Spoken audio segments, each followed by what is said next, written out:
Okay, so instant reactions for UFC 280. First of all, Islam Makhachev submitting Charles Oliveira. Who the heck saw that? Absolutely nobody saw that.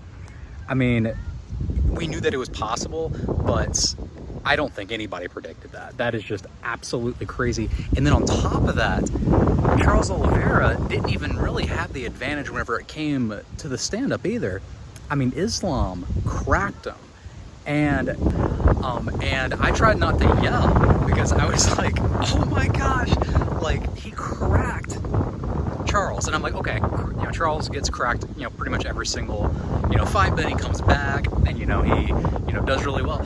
But honestly, Islam took over that fight. Even whenever, like DC, he had some of the best commentary I've ever heard him have during this fight. He was saying at first, you know, that Charles was basically on his back because he wanted to be on his back. And that might have been the case at first, but then he went on to say, okay, I don't think Charles wants to go down anymore. It was during the second round. You could tell that Charles was like, okay, I want to stay on my feet at this point. Like at first, he almost pulled guard, but then after that first round, and he felt the pressure of Islam, he's like, oh no. I am staying on my feet from now on if I can.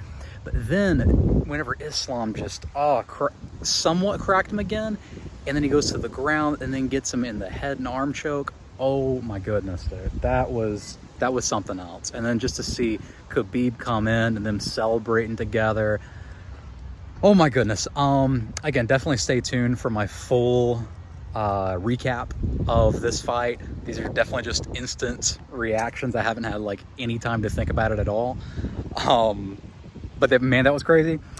But then the TJ Dillashaw versus Aljamain Sterling fight was a little bit anticlimactic just because the second that TJ Dillashaw's shoulder came out, everyone's like, oh man, it's a freak accident, you know, whatever, you know, things happen. And I'm kind of in the camp where, hey, if it happens, it's part of the fight. So whatever happens, happens. And whenever that happened, I was like, good for Aljamain. You know, he got it done, you know. But then whenever he actually survived that round, which was absolutely insane for this guy to actually survive an entire round with the champion of the world with one arm. That's just, in and of itself, it's absolutely nuts. But then to go back to his corner, then pop his shoulder back in, and then it pops out again, that's where I was starting to question whether this was a pre-existing injury, and it turns out that it was.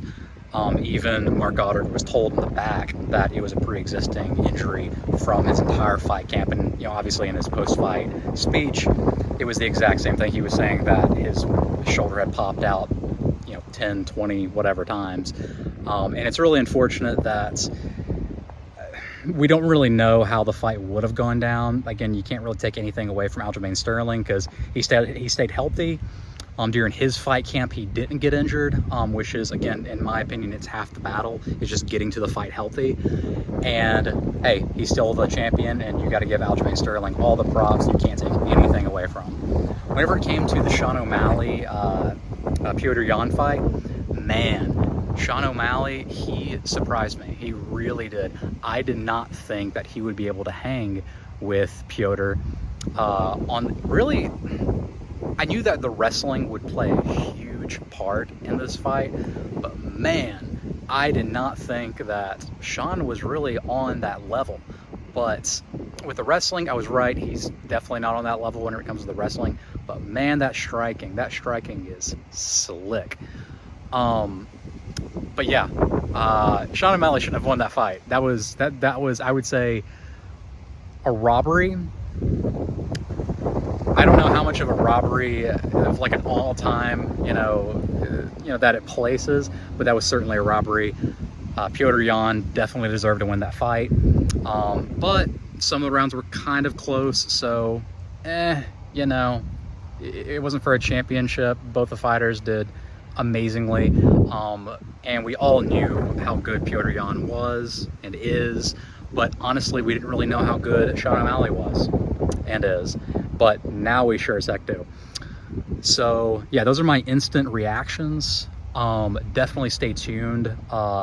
Next week I will absolutely have breakdowns and full reactions to all three of those main fights that I was most hyped about. And yeah, honestly, I cannot wait to rewatch all these fights again.